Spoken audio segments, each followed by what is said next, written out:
नमस्कार, घरचा स्वयंपाकमध्ये आपले स्वागत आहे. घरचा स्वयंपाकमध्ये आज आपण भेंडीच्या भाजीचा आणखी एक प्रकार बनवणार आहोत. तर अगदी ढाबा स्टाईल चटपटीत अशी दही भेंडी मसाला किंवा ढाबा स्टाईल भेंडी मसाला असं सुद्धा तुम्ही या भाजीला म्हणू शकता. चवीला एकदम छान होते. शिवाय आपण ही घरच्या साहित्यात बनवणार आहोत. पटकन होणारी ही रेसिपी बघूया आता. या रेसिपीसाठी मी घेतलेल्या आहेत 250 ग्रॅम भेंड्या. तर भेंडी स्वच्छ धुवून घ्यायची आहे आणि कोरडी करून घेताना याला खूप जास्त कोरडी करायची नाहीये, तर किंचितशी आपल्याला ओलसर ठेवायची आणि अशा प्रकारे याचा मागचा आणि पुढचा भाग काढून घ्यायचा आहे. भेंडीचा मागचा आणि पुढचा भाग कट करून घेतल्यानंतर भेंडीचे अशा प्रकारे मी तुकडे केलेले आहेत. तर भेंडी जर खूपच मोठी असेल तर 3 तुकडे करा आणि छोटे असेल तर 2 तुकडे करा. या भेंड्या आता एका पातेल्यामध्ये किंवा भांड्यामध्ये काढायच्या आणि याच्यामध्ये घालायचे आहेत काही मसाले. तर इथं आपण मसाले घालणार आहोत ते अगदी थोडेच घालायचे आहेत. अर्धा टीस्पून घालायचे आहे काश्मीरी रेड मिरची पावडर आणि चवीप्रमाणे थोडंसं मीठ घालायचं आहे. या रेसिपीसाठी लागणारं सगळं मीठ एकदम वापरणार नाही आपण. अर्धा टेबलस्पून बेसन पीठ घालूया. मसाले घातल्यानंतर हातानेच आता या भेंडीला हे मसाले चोळून घेऊया आपण. तर याच करता मी इथं भेंडी थोडीशी ओलसर ठेवली होती, जेणेकरून याला या मसाल्यांचं कोटिंग अगदी व्यवस्थित होईल. तर अशा प्रकारे हाताने चोळून मसाल्यांचं कोटिंग होईल एवढं आपण याला मिक्स करून घ्यायचं आहे. कढई गरम करून घेतली. कढईमध्ये घालायचं आहे अर्धा टेबलस्पून तेल. तेल चांगलं गरम करून घेऊया. तेल चांगलं गरम झालेलं आहे. गॅस मंद करायचा आणि आता मंद गॅसवरती आपण जी भेंडी मसाला लावून ठेवली होती ती या कढईमध्ये घालून परतून घ्यायची आहे. मंद गॅसवरती अशा प्रकारे परतून घेत आपण या भेंडीला शॅलो फ्राय करणार आहोत. मंद गॅसवरती आपल्याला अशा प्रकारे ही परतून घेत भेंडी नक्की किती शिजवायची, तर भेंडी आपली 80% अशा प्रकारे मंद गॅसवरती शिजली पाहिजे एवढं आपण याला परतून घ्यायचं आहे. मंद गॅसवरती 4 ते 5 मिनिट झालेले आहेत. भेंडी मी शिजवून घेते ते आणि ही भेंडी 80% शिजलेली आहे आणि कढईमध्ये तुम्ही बघू शकता मसाला आपल्याला अजिबात एक्स्ट्राचा दिसत नाही. मसाला सुरुवातीला जास्त घालायचा नाही, नाहीतर भेंडी परतताना तो करपेल आणि त्याचा वास भेंडीच्या भाजीला लागेल.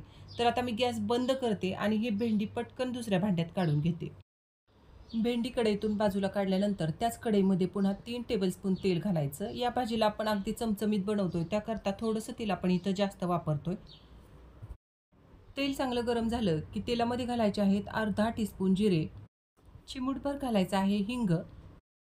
जिरे फुटले की आता याच्यामध्ये घालायचा आहे एक मध्यम आकाराचा कांदा. इथं मी बारीक चिरून घेतलाय. तर तो कांदा घालून आता भाजून घ्यायचा आहे. तर कांदा आपल्याला हलकासा गुलाबी रंग येईपर्यंत भाजायचा आहे. कांद्याचा हलकासा कलर बदलला आणि कांदा भाजून झाला की 1 चमचाभर आलं लसूण पेस्ट घालायची. चमचा अगदी छोटा घेतलाय तुम्ही बघू शकता. आणि आता या कांद्यासोबत अर्धा मिनिटभर चांगला आपण या आलं लसूण पेस्टला परतून घेऊया. आलं लसूण पेस्ट परतून झाली की अर्धा टीस्पून हळद घालायची, 1 टीस्पून काश्मीरी रेड मिरची पावडर आणि पोहे खाण्याच्या चमचाने 1 फुल चमचा भरून धणे पावडर घालायची. मसाले घातल्यानंतर मिक्स करून घ्यायचं आणि मसाले मिक्स करून घेतल्यानंतर याच्यामध्ये घालायची आहे आता टोमॅटोची प्युरी. तर 2 मध्यम आकाराच्या टोमॅटोची मी इथं प्युरी बनवून घेतली ती घालायची. मसाले घालून मिक्स केल्यानंतर आता हा मसाला आपण परतून घेणार आहोत. त्या दरम्यान तो करपू नये याकरता याच्यामध्ये अंदाजे 1/4 कप पाणी घालायचं आणि मिक्स करायचं. पाणी घालून मिक्स केल्यानंतर आता याच्यामध्ये घालायचं आहे दही. तर इथं आपण अर्धा कप दही घेतलेला आहे. दही घालताना महत्त्वाची गोष्ट लक्षात घ्यायची की दही आपण जे वापरतोय ते खूप आंबट नसावं आणि फ्रीजमधून काढून लगेच या भाजीमध्ये घालायचं नाही आहे. शिवाय आपल्याला गॅससुद्धा एकदम मंद ठेवायचा आहे. दही जर खूप थंड असेल आणि गॅस जर मोठा असेल तर हे दही याच्यामध्ये गेल्यानंतर फुटेल आणि भाजी खराब होईल. दही घालून चांगलं मिक्स केलं की आता कढईवरती झाकण घालायचं आहे आणि झाकण घालून आपण ही ग्रेव्ही कमीत कमी 4 मिनिट मंद गॅसवरती शिजवून घ्यायची आहे. 5 मिनिट झाले मंद गॅसवरती आपण ही ग्रेव्ही शिजवून घेतोय. त्या दरम्यान एकदा झाकण काढून मी याला थोडंसं उलटून घेतलं होतं आणि तुम्ही आता कडेने बघू शकता आपल्याला असा तेलाचा तवंग आल्यासारखं दिसतंय. तर 5 मिनिट आपण याच करता याला शिजवायचं आहे, जेणेकरून ते एकदम छान शिजेल. ग्रेव्ही शिजवून झाल्यानंतर आता याच्यामध्ये घालायची आहे आपण शॅलो फ्राय करून घेतलेली भेंडी. भेंडी घालून चांगलं मिक्स करायचं आणि या भाजीची ग्रेव्ही तुम्हाला किती घट्टसर किंवा पातळसर हवी आहे त्याप्रमाणे तुम्ही याच्यामध्ये पाण्याचं प्रमाण ठरवायचं आहे. जर तुम्हाला पाणी थोडंसं घालायचं असेल तर या स्टेजला तुम्ही पाणी गरम करून याच्यामध्ये घालू शकता. गरजेप्रमाणे याच्यामध्ये पाणी घातल्यानंतर आता घालायचं आहे चवीप्रमाणे मीठ. तर मीठ घालताना महत्त्वाची गोष्ट लक्षात ठेवायची की सुरुवातीला सुद्धा आपण थोडंसं मीठ या भेंडीला लावलेलं होतं. तर आता चांगलं मिक्स करूया आपण. आणि आता मीठ घालून मिक्स केल्यानंतर पुन्हा याच्यावरती झाकण घालायचं आहे आणि 3 ते 4 मिनिट शिजवून घ्यायचं आहे. गॅस शेवटपर्यंत आपल्याला मंदच ठेवायचा आहे. तर भेंडी अगोदरच आपण शॅलो फ्राय केलेली आहे, त्यामुळे आता फार वेळ लागणार नाही. मंद गॅसवरती 3 मिनिट झालं आपण ही भाजी शिजवून घेता येते आणि आता बघू शकता तुम्ही भाजी इथं आपली तयार झालेली आहे. आपला हा दही भेंडीची भाजी किंवा ढाबा स्टाईल भेंडी मसाला तयार आहे. आणि आता या स्टेजला अर्धा टीस्पून गरम मसाला घालायचा, मिक्स करायचं आणि आता गॅस बंद करायचा आहे.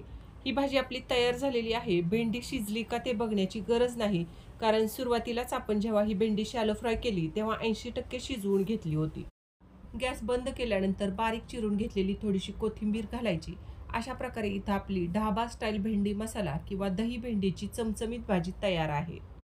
तर आजची ही रेसिपी नक्की ट्राय करा. चवीला खूप छान होते, शिवाय घरच्या साहित्यात तयार होते आणि भेंडीच्या भाजीचा एक वेगळा प्रकारसुद्धा आपल्याला करता येईल. डब्याला सुद्धा देऊ शकता तुम्ही. चपातीसोबत तर खूपच छान लागते. जर आजचा व्हिडिओ तुम्हाला आवडला असेल तर व्हिडिओला लाईक करा, शेअर करा आणि अशा छान छान रेसिपीज पाहण्यासाठी घरचा स्वयंपाक चॅनलला सबस्क्राईब करायला विसरू नका. धन्यवाद.